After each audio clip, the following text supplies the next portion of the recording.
অনেক দিনের স্বপ্ন আজ পূর্ণ হতে যাচ্ছে। হ্যাঁ, আজ আমার বাসর রাত।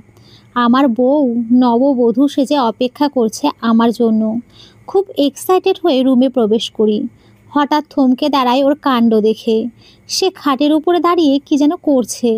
আমাকে দেখে যা বলল আমি তা আশাও করিনি। কল্পনা করিনি এই রাতে আমার জন্য এটা ওয়েট করছে। আমার নাম মিস্টার মাহবুব চৌধুরী। ফ্যামিলিতে মা, বাবা আর আমি। আমার বাবা একজন বিজনেসম্যান, বিখ্যাত বিজনেসম্যান মোস্টার আলতাফ চৌধুরীর একমাত্র ছেলে আমি। এমএ কমপ্লিট করে বাবার বিজনেস দেখাশোনা করছি। আমার বাবা মানুষ হিসেবে খুবই ভালো। গরিব বড়লোক সবই তার কাছে এক সমান। ফ্যাক্টরির সবাই বাবার ভক্ত, আমিও ঠিক বাবার মতোই হয়েছি। খুব সহজেই মানুষের সাথে মিশে যাই। এদিকে মা বাবাকে প্রায়ই বলে আমার বিয়ের কথা। বাবা বলে বিজনেসটা আর একটু বুঝে নিক, তারপর না হয় দেখছি। কিন্তু মা নাছোড়বান্দা হাল ছাড়ার পাত্রী না। প্রতিদিনই বলে বলে বাবাকে পাগল বানিয়ে দিচ্ছে। এদিকে বাবা শুনতে শুনতে বিরক্ত হয়ে উঠেছে। বাধ্য হলো আমার জন্য মেয়ে দেখতে। তবে গরিব ঘরের মেয়ে। মা শুনে বলে, তাহলে এখানে কেন গ্রামের মেয়ে বিয়ে করাবো? গ্রামের মেয়ে ভালো হয়, শ্বশুর শাশুড়ির সেবা করে। বাবা বলে তা তো ঠিক আছে, কিন্তু মাহবুব রাজি হবে গ্রামের মেয়েকে বিয়ে করতে? মা বলে ও নিয়ে তুমি চিন্তা করো না, মাহবুব ঠিক রাজি হবে। মায়ের কথা মতো গ্রামের বাড়িতে বড় আব্বুকে ফোন করে বলে মেয়ে দেখতে। বড় আব্বু ঠিক আছে বলে আমার জন্য মেয়ে দেখা শুরু করে।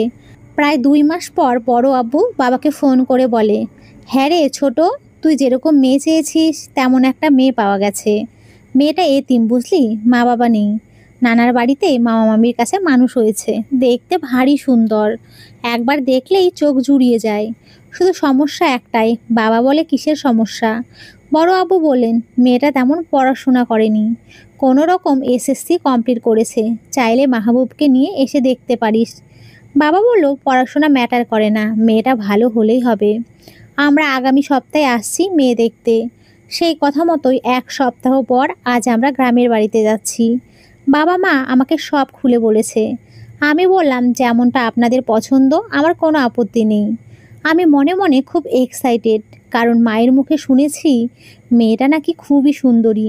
এসএসসি পর্যন্ত পড়েছে, তাতেই চলবে।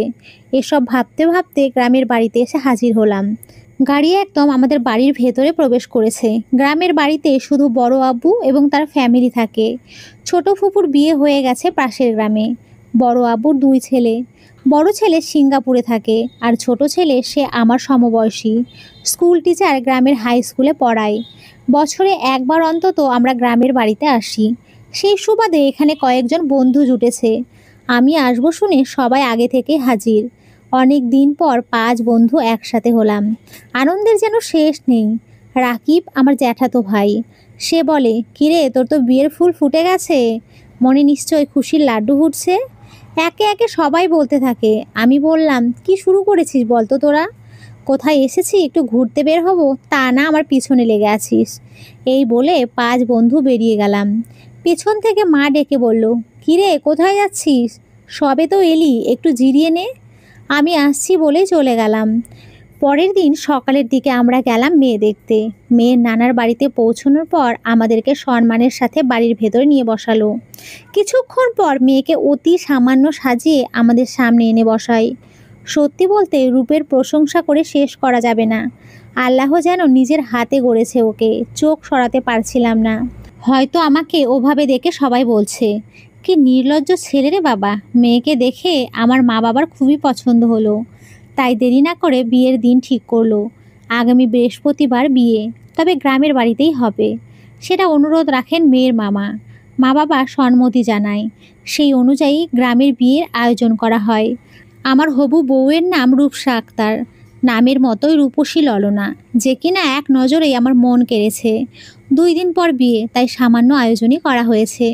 বাবা বলে এখন কোনো রকম বিয়েটা হয়ে যাক, পরে না হয় ঢাকায় গিয়ে বড় করে পার্টি দেব। সেই অনুযায়ী আমাদের বিয়ে হলো। আজ আমাদের বাসর রাত। ফুলে ফুলে সাজানো রুমে রূপসা নববধূ সেজে অপেক্ষা করছে আমার জন্য। আমি খুব এক্সাইটেড হয়ে বাসর ঘরে প্রবেশ করলাম। দরজাটা লাগিয়ে একদম থমকে দাঁড়ালাম। এই আমি কি ভূত দেখছি? চোখে কোনো ভুল দেখছি না তো? চোখ মুছে আবার দেখলাম, ভুল দেখছি না তো, সত্যি। রূপসা খাটের উপরে দাঁড়িয়ে মশা মারছে। আমি আহাম্মকের মতো হাঁ হয়ে তাকিয়ে আছি। হঠাৎ রূপসার চোখ পড়ল আমার উপরে। আমাকে দেখার সাথে সাথেই বলে, আপনি ওখানে দাঁড়িয়ে আছেন কেন? এদিকে এসে মশা মারুন। আমার খুব ঘুম পাচ্ছে। আমিও অবুঝ বালকের মতন এগিয়ে গিয়ে দাঁড়িয়ে আছি। রূপসা বলে, কি হলো, ওভাবে দাঁড়িয়ে আছেন কেন? আমি বললাম, কি করব? রূপসা বলে, কত মশা, একটু শান্তিতে বসতেও দিচ্ছে না। আপনি বসে মশা মারুন, আমি ঘুমাবো। এই বলে শুয়ে পড়লো।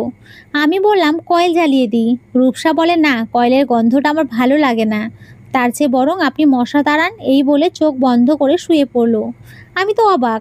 বাসর রাতের আনন্দ লাটে উঠেছে, কিন্তু রূপসার নিষ্পাপ মুখ দেখে সব রাগ অভিমান নিমেষেই উধাও হয়ে গেল। সারা রাত আমি মশা তাড়িয়ে কাটিয়ে দিলাম। একটু যে চোখ বন্ধ করব সেই জো নেই। একটা মশা ওর শরীরে বসলেই জেগে ওঠে, আর আমাকে বলে, আপনি ঘুমিয়ে পড়েছেন। এদিকে আমাকে মশা কামড়াচ্ছে। অগত্যা কিছু করারও ছিল না। সারা রাত এইভাবেই কাটিয়ে দিলাম। গ্রামের দিকে অনেক মশা হয়, ওকে দোষ দেব কি? সারা রাত জেগে থেকে সকালে ঘুমিয়ে পড়ি। রূপসা ঘুম থেকে উঠে ফ্রেশ হয়, দেখে আমি ঘুমিয়ে আছি। সে বসে রইল, যেন কিছুই জানে না এমন ভাব করে। দুপুরের দিকে আমার ঘুম ভাঙলো। উঠতেই রূপসাকে দেখতে পায়, সে বসে আছে জানালার পাশে। দুপুরে সূর্যের আলো এসে ওর মুখে পড়েছে। এই আলোতে ওকে আরও অপূর্ব লাগছে। মুগ্ধ হয়ে দেখে যাচ্ছি। হঠাৎ ওর নজর পড়লো আমার উপরে। আমাকে বলে, আপনি উঠেছেন? আমার খিদে পেয়েছে। আমি তো অবাক, এ কেমন মেয়ে রে বাবা! নতুন বিয়ে হলে মেয়েরা লজ্জায় কথা পর্যন্ত বলতে চায় না, কিন্তু একে দেখে তো মনেই হচ্ছে না সে নতুন বউ। আমি বললাম, ওখানে বসে আছো কেন? এদিকে এসো। রূপসা এসে আমার সামনে দাঁড়ায়। আমি বলি, দাঁড়িয়ে কেন, বসো। আমার কথা মতো রূপসা বসে। আমি অপলকহীনভাবে ওর দিকে তাকিয়ে আছি। কি সুন্দর দেখাচ্ছে ওকে! টানা টানা চোখ, গোলাপের পাপড়ির মতো ঠোঁট, গোলগাল চেহারা, উফ, দিল ছুঁয়ে যায়। আমি ধীরে ধীরে ওর হাত ধরি। পলকেই হাত ছাড়িয়ে নিয়ে বলে, কি করছেন? আপনার মতলব ভালো না, আমার খিদে পেয়েছে। সত্যি বলতে ওর কথায় আমি হেসে উঠলাম। ছোট বাচ্চার মতো তখন থেকে বলেই যাচ্ছে, খিদে পেয়েছে, খিদে পেয়েছে। হাসি মুখ নিয়ে বললাম, ঠিক আছে, একটু ওয়েট করো, আমি ফ্রেশ হয়ে আসছি। এই বলে তাড়াতাড়ি উঠে ফ্রেশ হয়ে নিলাম। তারপর ওকে নিয়ে খেতে গেলাম। খাবার শেষ করে উঠতেই বন্ধুরা সবাই এসে হাজির। ওদেরকে দেখে মনে মনে বিরক্ত হলাম। কোথায় বউয়ের সাথে একটু রোমান্স করব? তা না, এখন ওদের সাথে বাইরে যেতে হবে। ইচ্ছে না থাকা সত্ত্বেও ওদের সাথে বাইরে গেলাম। আমাদের সবার প্রিয় পুকুর পাড়ে বসতেই সবাই আমাকে ঘিরে ধরে, কাল রাতে কি হয়েছে বলার জন্য। সোহেল বলে, কী রে, কাল রাতে বেড়াল মারতে পেরেছিস? কেমন মজা করলি শুনি। আমি বললাম, মজা না ছাই, কাল রাতে যা হয়েছে শুনলে তোরা সবাই হাসবি। আমার কথা শুনে সবাই একে অপরের মুখের দিকে চাওয়াচাওয়ি করছে। হানিফ বলে, মানে কি হয়েছে বল তো শুনি। আমি প্রথমে বলতে চাইলাম না, কিন্তু ওদের জোড়াজুড়িতে বলতে বাধ্য হলাম। আমি বললাম, আর কি, রাতে রুমে প্রবেশ করে দেখি রূপসা খাটের উপরে দাঁড়িয়ে মশা মারছে। এই কথা শোনার সাথে সাথেই সবাই চোখ বড় বড় করে আমার দিকে তাকিয়ে আছে। আমি বললাম, এখানে অবাক হওয়ার কিছুই হয়নি এখনো, আরও অবাক হওয়ার বাকি আছে। রাকিব বলে, থামলি কেন, বল না শুনি। আমি কাল রাতের কথা বলি সারা রাত বসে বসে মশা তাড়িয়েছি, আরও ঘুমিয়েছে। তাহলে বোঝ কেমন সুন্দর বাসর করেছি। ওরা সবাই হ্যাঁ হয়ে আমার দিকে তাকিয়ে আছে। হঠাৎ সবাই হো হো করে হেসে ওঠে। আমি বললাম, তোরা হাসিস আর যাই বলিস, তবে ওর মায়াবী চেহারাটা দেখলে মান অভিমানের কিছুই হয় না ওর উপরে। আকর্ষণীয় একটা টান আছে ওর মুখে। ওর শিশুসুলভ ভাব দেখে আমি আরও মুগ্ধ হয়ে যাচ্ছি। আজ দুপুরে ঘুম থেকে ওঠার সাথে সাথে কি বলে জানিস? বলে, আমার খিদে পেয়েছে। যখন ওর হাত ধরতে চেয়েছি, সরিয়ে নিয়ে বলে, আমার নাকি মতলব ভালো না। মোট কথা, আমি আর হাসি থামিয়ে রাখতে পারিনি। আমার মুখে এগুলো শুনে ওদের হাসি আরও 3 গুণ বেড়ে গেল। হানিফ বলে, সত্যি ভাই, তোর সাথে যা ঘটেছে তা ভাবা যায় না। আজ আবার ট্রাই করিস, দেখ আজ তোর জন্য কি ওয়েট করছে। এই বলে সবাই আবার একচোট হেসে নিল। সেদিনের মতন আড্ডা দিয়ে চলে এলাম। রুমে প্রবেশ করতেই দেখি রূপসা শুয়ে আছে, যত সম্ভব ঘুমিয়ে পড়েছে। তখন বিকেল 5টা। আমি ধীরে ধীরে ওর পাশে গিয়ে বসি। ওর উন্মুক্ত চুলের রাশি মুখ ঢেকে রেখেছে। আমি আলতো করে সরিয়ে দিলাম। চেহারায় লাবণ্যতা ফুটে উঠেছে। আমি মণিমুগ্ধ হয়ে দেখে যাচ্ছি। ওর তারিফ করে শেষ করতে পারছি না, কারণ আমার বউ এতটাই সুন্দরী। আমি ধীরে ধীরে ওর কপালে কিস করতে যাব, ঠিক তখনই জেগে ওঠে আমাকে দেখে। কিছু বুঝে ওঠার আগে চিৎকার দিয়ে ধাক্কা মারে আমাকে। আমার মাথা খাটের পেছনে জোরে লেগে যায়। তাতে করে আমি খুব ব্যথা পাই। আমি উফ বলে চোখ বন্ধ করে নিলাম। রূপসা বুঝতে পারে আমি ব্যথা পেয়েছি। সে বলে, সরি সরি, আমি বুঝতে পারিনি। আপনি আসলে... আমি ওর কথা শেষ করতে না দিয়ে বলি, আসলে কি বলো? কিছু বলার আছে তোমার? নেই তো? তোমাকে কিছু বলতে হবে না, আমি সব বুঝি। এই বলে আমি বেরিয়ে আসি, ওকে কিছু বলার সুযোগ না দিয়ে। আসার সময় যদি পেছন ফিরে দেখতাম তাহলে হয়তো দেখতে পেতাম রূপসা কান্না করছে। আসলে মাথায় খুব লেগেছিল। রাতে আমি বারান্দায় দাঁড়িয়ে আছি, রূপসা এসে আমার পিছনে দাঁড়িয়ে বলে, আপনি কি আমার উপরে এখনও রেগে আছেন? আমি আবারও ক্ষমা চাইছি, প্লিজ মাফ করে দিন। আমি বললাম, মাপ চাইতে হবে না, এখানে তোমার কোনো দোষ নেই। আমার ওইভাবে রাগ করে বেরিয়ে যাওয়াটা উচিত হয়নি, তার জন্য সরি। রূপসা মাথা নিচু করে দাঁড়িয়ে আছে। আমি বললাম, মন খারাপ করে আছো কেন? তুমি হাসলে খুব ভালো লাগে। আচ্ছা, আমি কি তোমার হাত ধরতে পারি? রূপসা ভ্রু কুঁচকে বলে, কেন? আমি বললাম, মন চাইছে তাই। রূপসা বলে, মন চাইবে কেন? মতলব কি আপনার? আমি বললাম, বারে, আমার অধিকার আছে তোমার হাত ধরার, কারণ আমি তোমার স্বামী। রূপসা বলে, স্বামী হয়েছেন তাতে কি হয়েছে? তাই বলে কি হাত ধরতে হবে? আমি বললাম, ঠিক আছে, ধরতে না দিলে ধরবো না। এই বলে ঘুমোতে চলে গেলাম। রূপসা বলে, কোথায় যাচ্ছেন? আমি বললাম, ঘুমোতে। কেন, কিছু বলবে? রূপসা বলে, না মানে, ঘরে খুব মশা তাই বলছিলাম। আমি বুঝতে পেরে বললাম, তাই তুমি বলতে চাইছো আমি বসে বসে মশা তাড়াই আর তুমি ঘুমাবে, তাই তো? রূপসা মাথা নিচু করে বলে, আমি ওর মুখের কাছে মুখ এনে বলি, কখনো না, কারণ তুমি আমাকে হাত ধরতে দাওনি। তাহলে আমি কেন রাত জেগে তোমাকে মশা তাড়িয়ে ঘুম পাড়াবো? রূপসা ছোট বাচ্চাদের মতো মুখ করে বলে, আপনি যদি মশা না তাড়ান তাহলে কিন্তু আমি কান্না করব। আমি ওর কানের কাছে ফিসফিস করে বললাম, কান্না করলে কিস করব, ঠিক এইভাবে। এই বলে ওর ঠোঁটে কিস করলাম। এতেই রূপসা চোখ বড় বড় করে আমার দিকে তাকিয়ে থাকে। আমি চুপচাপ বসে ওর কাণ্ড দেখতে থাকি। রূপসা তেড়ে এসে আমাকে বলে, এটা কি করলেন আপনি?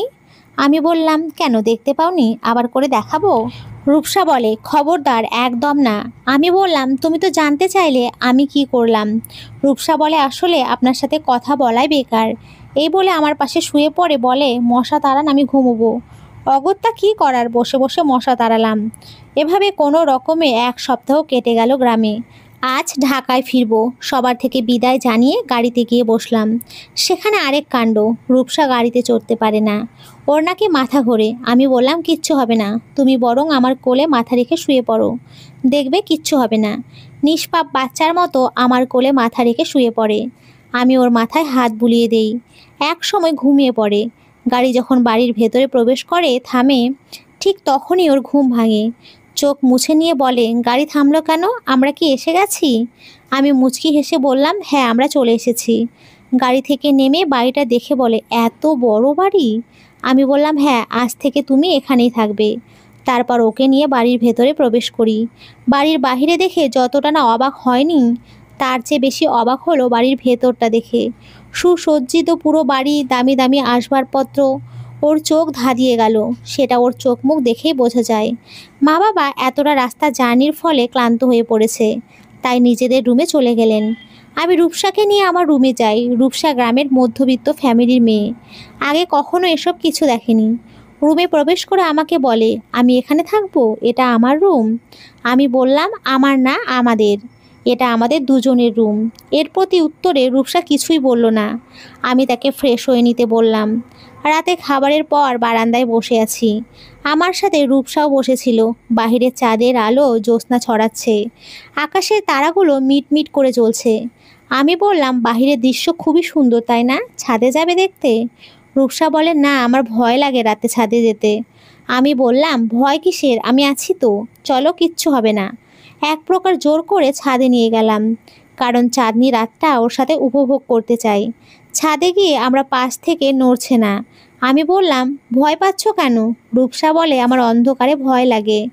আমি বললাম, আমার মতো স্বামী পাশে থাকতেও ভয় করছে? হঠাৎ পাশে থাকা নারকেল গাছের উপরে রাত জাগা পাখি উড়ে এসে বসে, তাতে করে গাছের পাতা নড়ে উঠল।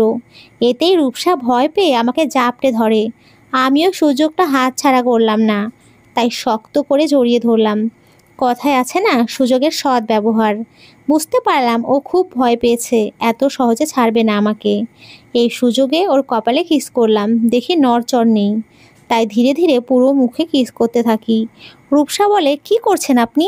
আমি বললাম, দেখছো না কি করছি, আদর করছি। রূপসা বলে, এটা কিন্তু ঠিক না, আমার দুর্বলতার সুযোগ নিয়ে আপনি সৎ ব্যবহার করছেন। আমি বললাম, তোমার দুর্বলতার সুযোগ নেওয়ার প্রয়োজন নেই আমার, তুমি আমার স্ত্রী, যে কোনো সময় আমি তোমাকে আদর করতে পারি, বুঝলে? রূপসা বলে, আপনি ভালো না, আপনার মতলব ভালো না, আমি এখানে থাকবো না, রুমে যাব। আমি বললাম, নারকেল গাছ থেকে ওইটা কিন্তু এখনও যায়নি। এই কথা বলতেই রূপসা আমাকে আরও শক্ত করে জড়িয়ে ধরে বলে, আমাকে ভয় দেখাচ্ছেন কেন? আমাকে ঘরে নিয়ে চলুন প্লিজ। মনে মনে ভাবলাম, না, বেচারা সত্যিই ভয় পাচ্ছে, তাই বাধ্য হয়ে রুমে নিয়ে গেলাম। তবে আমার বুকে থেকে একটুও সরেনি, রুমে আসা মাত্রই আমাকে ছেড়ে দেয়। আমি না হেসে পারলাম না। রূপসা বলে, আপনি সত্যিই খুব খারাপ, যেই না দেখেছেন আমি ভয় পাচ্ছি, সেই সুযোগে আপনার কাজ হাসিল করলেন। আমি ধীরে ধীরে ওর দিকে এগিয়ে যেতে যেতে বলি, আমি চাইলেই এখনও পারি তোমাকে বুকে জড়িয়ে আদর করতে, দেখবে তুমি, এই দেখো। এই বলে শক্ত করে জড়িয়ে ধরে কিস করতে থাকি। রূপসা বলে, ছাড়ুন বলছি, আপনি একটা পাজি, একটা বেহায়া, লজ্জা শরম কিচ্ছু নেই। একটা অসহায় মেয়েকে একা পেয়ে যা ইচ্ছে তাই করছেন, এটা কিন্তু মোটেও ঠিক না। আমি বললাম, পারে, আমার স্ত্রীকে আদর করব না তো কাকে আদর করব? রূপসা বলে, হয়েছে তো, এখন না হয় ছেড়ে দিন। আমি বললাম, কোথায় হলো, এখনও তো অনেক ভালোবাসা বাকি আছে, সেগুলো উসুল করতে দেবে না? রূপসা বলে, মানে আরও বাকি আছে? আমি বললাম, হ্যাঁ বাকি আছে, তোমাকে সারা জীবন ভালোবাসবো সেটা বাকি আছে না? এখন চুপচাপ আমাকে ভালোবাসতে দাও।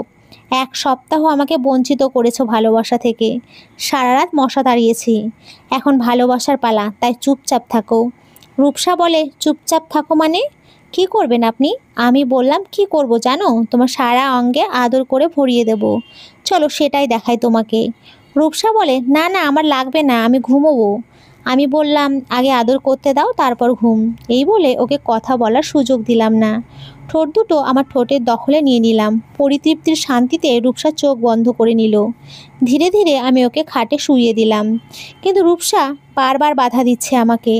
যখনই সঙ্গমের জন্য প্রস্তুতি নিলাম, ঠিক তখনই রূপসা আমাকে বাধা দিয়ে বলে, অনেক হয়েছে, আর না, আমি ঘুমোবো। আমি বললাম, সে কখন থেকে শুধু ঘুমোবো ঘুমোবো বলছো, এখনও তো আসল আদরটাই করতে পারলাম না, চুপচাপ শুয়ে থাকো, এভাবে ছটপট করলে ব্যথা পাবে, তাই বলছি আমার সাথে সাথে ভালোবাসাটাকে উপভোগ করো, দেখবে ভালো লাগবে। এক প্রকার জোর করে রূপসার সাথে সঙ্গমে লিপ্ত হই। প্রথমে সে ব্যথায় ছটপট করে, আমি অনেক সান্ত্বনা দিয়ে চুপ করাই। সেদিন আমাদের প্রথম মিলন হয়, তার জন্য অনেক মার খেয়েছি রূপসার হাতে। শারীরিক মিলনের সময় সে আমাকে খুব মারে। পরের দিন সকালে আমার বুকে মাথা রেখে ঘুমোচ্ছে। আমার ঘুম ভাঙতেই বুঝতে পেরে দেখতে পেয়ে কপালে কিস করলাম, তারপর জড়িয়ে ধরলাম। ততক্ষণে রূপসার ঘুম ভেঙে গেছে। আমাকে বলে, কাল রাতে আপনি এমন করলেন কেন? আমি বললাম, কি করেছি? রূপসা বলে, কি করেছেন আপনি জানেন না, আমাকে কষ্ট দিয়েছেন। আমি বললাম, সরি, কি করব বলো, তোমাকে কাছে পেয়ে নিজেকে ধরে রাখতে পারছি না, বারবার তোমার ভালোবাসার কাছে হেরে যাচ্ছি আমি। রূপসা বলে, তাই বুঝি? আমি বললাম, হ্যাঁ তাই, তোমার ভালোবাসায় আমি মুগ্ধ, তোমাকে পেয়ে আমি স্বর্গ হাতে পেয়েছি, তোমাকে বুকে পেয়ে ইচ্ছে করছে মন খুলে কবিতা বলে। খুঁজিনি কারো মন, তোমার মন পাবো বলে, ধরিনি কারো হাত, তোমার হাত ধরবো বলে, হাঁটিনি কারো সাথে, তোমার সাথে হাঁটবো বলে, কাউকে বাসিনি ভালো, তোমাকে ভালোবাসি বলে।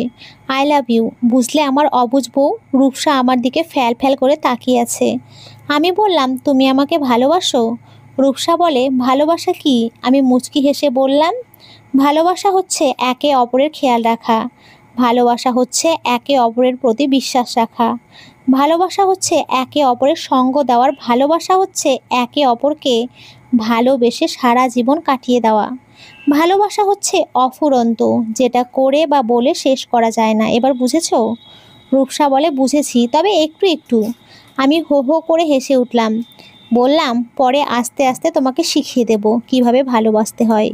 এখন চুপটি করে আমার বুকে শুয়ে থাকো, শুধু একবার বলো তুমি আমাকে ভালোবাসো। রূপসা আমার বুকে মুখ গুজে বলল, হ্যাঁ ভালোবাসি। তারপর একে অপরকে জড়িয়ে ধরে আদর করতে থাকি। এভাবে ধীরে ধীরে রূপসাকে ভালোবাসা শেখাতে থাকি। এখন রূপসা আর গ্রামের সেই সরল সোজা রূপসা নেই। সে এখন শহরের মেয়েদের মতো মডার্ন হয়ে গেছে। তবে সে আমার কাছে এখনও সেই অবুঝ বউ হয়ে রয়ে গেছে। তো বন্ধুরা, আজকের এই গল্পটি এই পর্যন্তই। তোমরা সকলে খুব ভালো থেকো, সুস্থ থেকো। সকলকে অসংখ্য ধন্যবাদ। নমস্কার বন্ধুরা, খুব ভালো থেকো।